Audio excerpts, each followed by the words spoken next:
Daily Reading of the Harvard Classics, January 30th, Sophocles, Antigone.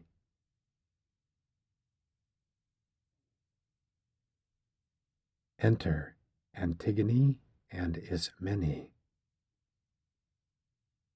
Antigone. Ismene, my own sister, dearest one, is there of all the ills of Oedipus one left that Zeus will fail to bring on us while we still live? For nothing is there sad, or full of woe, or base, or fraught with shame, but I have seen it in thy woes and mine. And now, what new decree is this, they tell, our ruler has enjoined on all the state? Knowest thou, hast heard, or is it hid from thee, the doom of foes that comes upon thy friends? Ismene. No tidings of our friends, Antigone, painful or pleasant since that hour have come, when we two sisters lost our brothers twain, in one day dying by each other's hand. And since in this last night the Argive host has left the field, I nothing further know, nor brightening fortune, nor increasing gloom. Antig. That knew I well, and therefore sent for thee beyond the gates, that thou mayest hear alone. Ism. What meanest thou? It is but all too clear. Thou broodest darkly o'er some tale of woe. Antig. And does not Creon treat our brothers twain, one with the rites of burial, one with shame? Eteocles, so they say he interred, fitly with wonted rites, as one held meet to pass with honor to the gloom below. But for the corpse of Polynices, slain so piteously, they say, he has proclaimed to all the citizens that none should give his body burial or bewail his fate, but leave it still unsepulchred, unwept, a prize full rich for birds that scent afar their sweet repast. So Creon bids, they say, Creon the good commanding thee and me. Yes, me I say, and now is coming here to make it clear to those who knew it not, and counts the matter not a trivial thing. But whoso does the things that he forbids for him, there waits within the city's walls the death of stoning. Thus then stands the case, and quickly thou wilt show if thou art born of noble nature, or degenerate livest, base child of honored parents. Ism. How could I, O daring in thy mood in this our plight, or doing or undoing aught avail? Antig. Wilt thou with me share risk and toil? Look to it. Ism. What risk is this? What purpose fills thy mind? Antig. Wilt thou with me go forth to help the dead? Ism. And dost that mean to give him sepulture when all have been forbidden? Antig.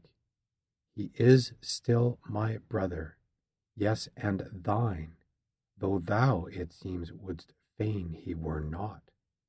I desert him not. Ism. O daring one, when Creon bids thee not?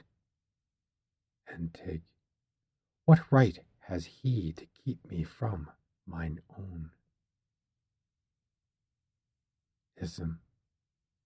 Ah me, remember, sister, how our sire perished, with hate o'erwhelmed and infamy, from evils that he brought upon himself, and with his own hand robbed himself of sight, and how his wife and mother, both in one, with twist and cordage, cast away her life.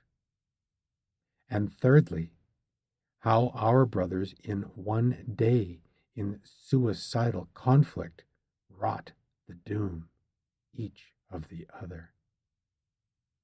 And we twain are left, and think how much more wretchedly than all we twain shall perish if, against the law, we brave our sovereign's edict and his power. For this we need remember, we were born women, as such not made to strive with men. And next, that they who reign surpass in strength, and we must bow to this, and worse than this. I, then, entreating those that dwell below, to judge me leniently as forced to yield, will hearken to our rulers. Over zeal in act or word, but little wisdom shows. Anteg. I would not ask thee, no, if thou shouldst wish to do it, and wouldst gladly join with me. Do what thou wilt, I go to bury him. And good it were, this having done, to die. Loved I shall be with him whom I have loved, guilty of holiest crime. More time have I in which to win the favor of the dead than that of those who live. For I shall rest forever there, but thou, if thus thou please, count as dishonored what the gods approve. Ism. I do them no dishonor, but I find myself too weak to war against the state. Anteg. Make what excuse thou wilt. I go to rear a grave above the brother whom I love. Ism. Ah, wretched me, how much I fear for thee. Anteg. Fear not for me, thine own fate guide aright. Ism. At any rate, disclose this deed to none. Keep it close hidden, I will hide it too. Anteg. Speak out, I bid thee. Silent, thou wilt be more hateful to me than if thou shouldst tell my deed to all men. Ism. Fiery is thy mood, although thy deeds might chill the very blood. Anteg. I know I please the souls I seek to please. Ism. If thou canst do it, but thy passion craves for things impossible. Anteg. I'll cease to strive when strength shall fail me. Ism. Even from the first it is not meet to seek what may not be. Anteg. If thou speak thus, my hatred wilt thou gain, and rightly wilt be hated of the dead. Leave me and my ill counsel to endure this dreadful doom. I shall not suffer aught so evil as a death dishonorable. Ism. Go then, if so thou wilt. Of this be sure, wild as thou art, thy friends must love thee still. Accent. Enter chorus. Strophe 1. Choir. Ray of the glorious sun, brightest of all that ever shone on Thebes, Thebes with her 7 high gates. Thou didst appear that day, eye of the golden dawn, o'er Dirk's streams advancing, driving with quickened curb. In haste of headlong flight, the warrior who in panoply of proof from Argos came, with shield as white as snow, who came to this our land, roused by the strife of tongues that Polynices stirred, shrieking his shrill, sharp cry, the eagle hovered round, with snow-white wing bedecked, begirt with myriad arms, and flowing horsehair crests. Antistrophe 1. He stood above our towers, circling with blood-stained spears the portals of our gates. He went. Before he filled his jaws with blood of men, before Hephaestus with his pitchy flame had seized our crown of towers, so loud the battle din that Ares loves was raised around his rear, a conflict hard and stiff, e'en for his dragon foe. For breath of haughty speech Zeus hateth evermore exceedingly, and seeing them advance, exulting in the clang of golden arms, with brandished fire he hurls them headlong down, in act, upon the topmost battlement rushing, with eager step, to shout out, Victory! Strophe 2. Crashing to earth he fell, who came with madman's haste, drunken but not with wine, and swept o'er us with blasts, the whirlwind blasts of hate. Thus on one side they fare, and mighty Ares, bounding in his strength, dashing now here, now there, elsewhere brought other fate. For 7 chief warriors at the 7 gates met, equals with equals matched. To Zeus, the Lord of War, left tribute, arms of bronze. All but the hateful ones who, from one father and one mother sprung, stood wielding, hand to hand, their doubly pointed spears. They had their doom of death in common, shared by both. Antistrophe 2. But now, since victory of mightiest name hath come to Thebes of many chariots proud, joying and giving joy after these wars just past, learn ye forgetfulness, and all night long with dance and voice of hymns let us go round to all the shrines of gods, while Bacchus, making Thebes resound with shouts, begins the strain of joy. But lo, the sovereign of this land of ours, Creon, Meniochius' son, he whom strange change and chances from the god have nobly raised to power, comes to us, steering on some new device For lo, he hath convened by herald's loud command this council of the elders of our land. Enter Creon. Creon. My friends, for what concerns our commonwealth, the gods who vexed it with the billowing storms have righted it again. But I have sent by special summons calling you to come apart from all the others. This, in part, as knowing ye did all along uphold the might of Leah's throne.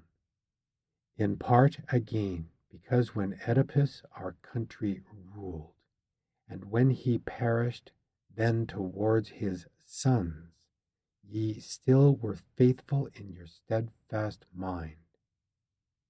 And since they fell as by a double death, both on the selfsame day with murderous blow, smiting and being smitten, now I hold their thrones and all their power of sovereignty by nearness of my kindred to the dead. And hard it is to learn what each man is in heart and mind and judgment, till one gains experience in the exercise of power. For me, whoe'er is called to guide a state, and does not catch at counsels wise and good, but holds his peace through any fear of man, I deem him basest of all men that are, of all that ever have been, and whoe'er as worthier than his country counts his friend, I utterly despise him. I myself, Zeus be my witness, who beholdeth all, will not keep silence, seeing danger come, instead of safety to my subjects true.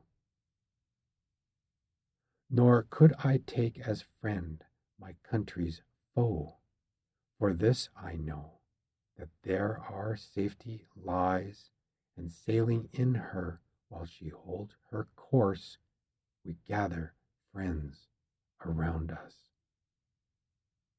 By these rules, and such as these, will I maintain the state.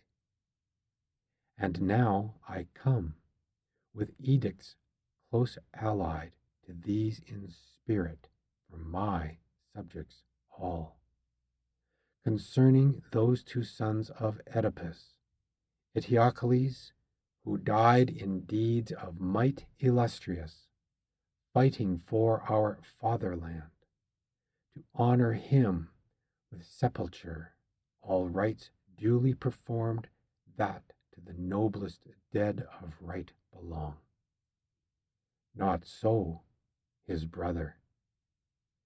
Him I speak of, Polynices, who, returned from exile, sought with fire and sword to waste his father's city and the shrines of gods, yea, sought to glut his rage with blood of men, and lead them captives to the bond slave's doom. Him I decree that none should dare entomb, that none should utter wail or loud lament, but leave his corpse unburied, by the dogs and vultures mangled foul to look upon. Such is my purpose. Ne'er, if I can help, shall the vile share the honors of the just. But whoso shows himself my country's friend, living or dead, from me shall honor gain. Chorus. This is thy pleasure, O Menelaus' son, for him who hated, him who loved our state, and thou hast power to make what laws thou wilt both for the dead and all of us who live. Creon, be ye then guardians of the things I speak. Chorus, commit this task to one of younger years. Creon, the watchmen are appointed for the corpse. Chorus, what duty then enjoin'st thou on another? Creon, not to consent with those that disobey. Chorus, none are so foolish as to seek for death. Creon, and that shall be his doom. But love of gain hath oft with false hopes lured men to their death. Enter Guard. Guard. I will not say, O king, that I am come panting with speed and plying nimble feet, for I had many halting points of thought, backwards and forwards turning, round and round, for now my mind would give me sage advice. Poor wretch, and wilt thou go and bear the blame? Or dost thou tarry now? Shall Creon know these things from others? How wilt thou escape? Resolving thus, I came in haste, yet slow, and thus a short way finds itself prolonged, but last of all to come to thee prevailed. And though I tell of naught, thou shalt hear all, for this one hope I cling to steadfastly, that I shall suffer nothing but my fate. Creon, what is it then that causes such dismay?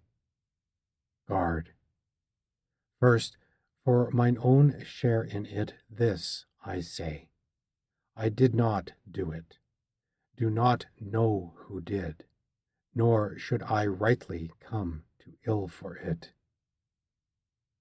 Creon, thou takest good aim, and fencest up thy tale all round and round. 'Twould seem thou hast some news.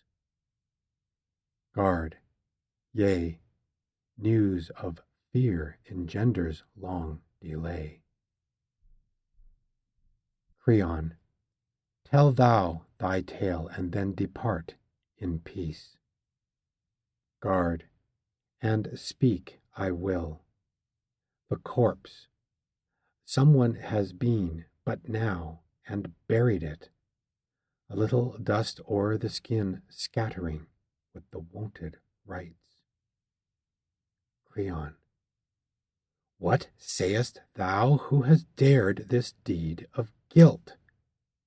Guard, I know not, neither was there stroke of spade, nor earth cast up by mattock. All the soil was dry and hard, no track of chariot wheel, but he who did it went and left no sign.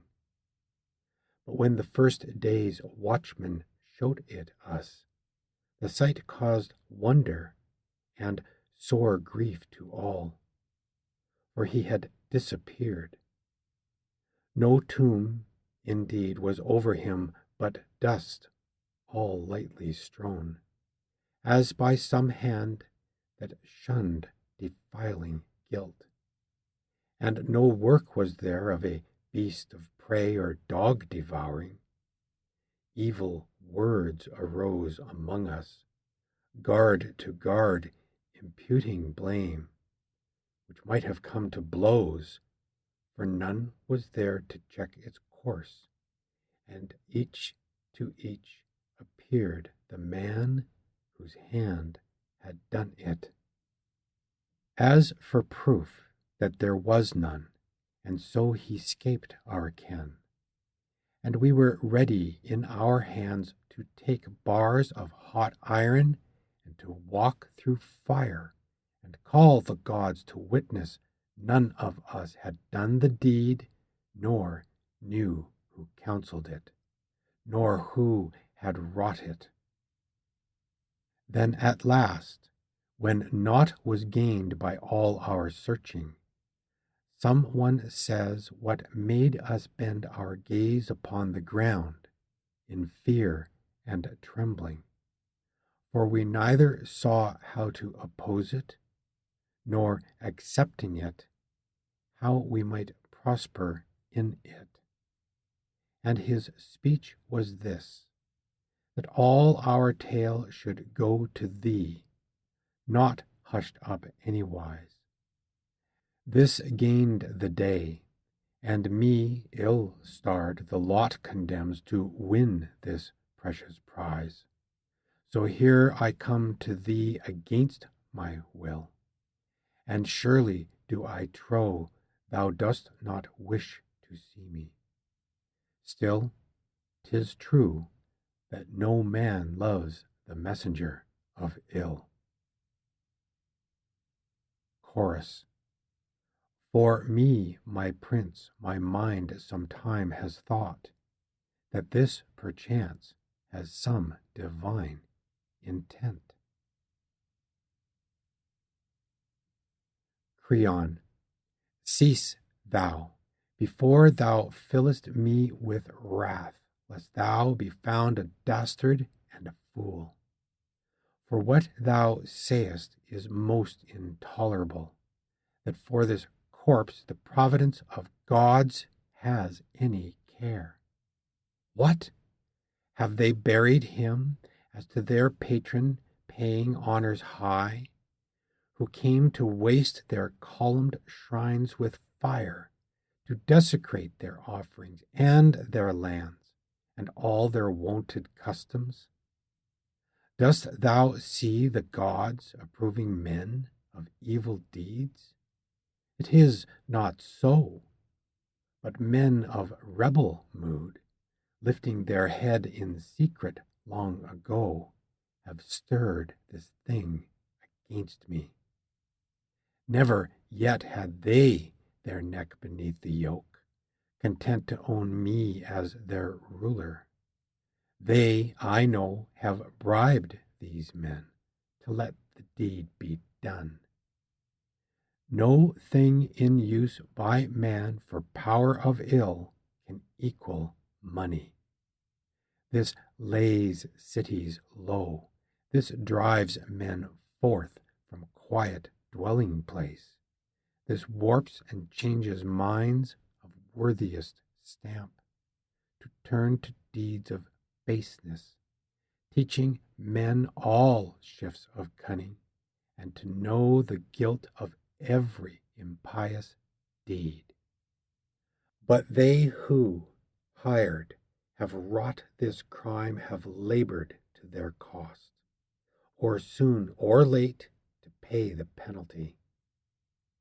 But if Zeus still claims any awe from me, know this, and with an oath I tell it thee, unless ye find the very man whose hand has wrought this burial, and before mine eyes present him captive, death shall not suffice, till first, impaled still living, ye shall show the story of this outrage, that henceforth, knowing what gain is lawful, ye may grasp at that, and learn it is not meet to love gain from all quarters. By base profit won, you will see more destroyed than prospering. Guard. May I then speak, or shall I turn and go? Creon. Dost thou not see how vexing are thy words? Guard. Is it thine ears they trouble, or thy soul? Creon. Why dost thou gauge my trouble where it is? Guard. The doer grieves thy heart, but I thine ears. Creon. Pshaw, what a babbler, born to prate art thou. Guard. And therefore not the man to do this deed. Creon. Yes, that too, selling e'en thy soul for pay. Guard. Ah me, how fearful 'tis in thinking, false to think. Creon. Prate about thinking, but unless ye show to me the doers, you shall say ere long that evil gains still work their punishment. Exit. Guard. God send we find him. Should we find him not, as well may be, for this must chance decide, you will not see me coming here again. For now, being safe beyond all hope of mine, beyond all thought, I owe the gods much thanks. Exit. Strophe 1. Chorus. Many the forms of life, fearful and strange to see, but man supreme stands out for strangeness and for fear. He with the wintry gales o'er the foam-crested sea, mid billows surging round, tracketh his way across. Earth. Of all gods from ancient days, the first, mightiest and undecayed, he, with his circling plough, wears ever year by year.